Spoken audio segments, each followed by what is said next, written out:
เฮ้ย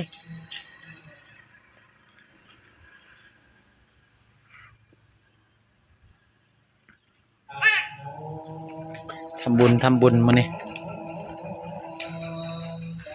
เสียโคเสียเข็นขอพร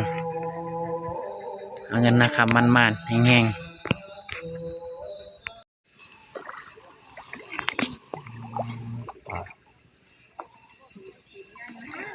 ปั่นคล้องทำบุญ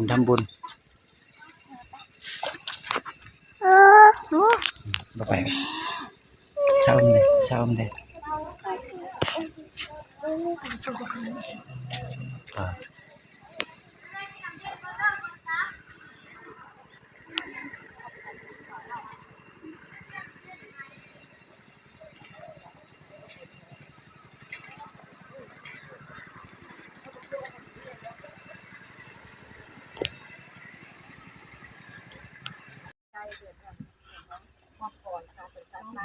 เธอปลา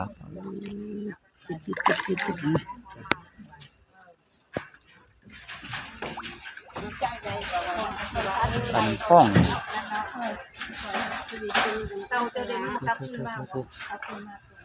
ซ่องโล3 โล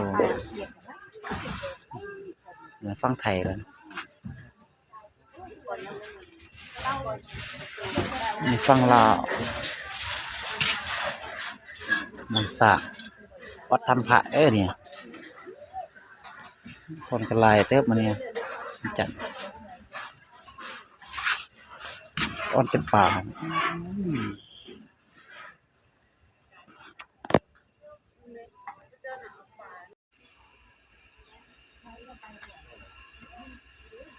บรรยากาศวัดทำพระในกระฟังไทยแล้วก็บรรยากาศดีไรกำลังสร้างแล้วนะโอ้เป็นตาหมายอีกเลยชมวิวฟังไทยฝนจิตตกทางขึ้น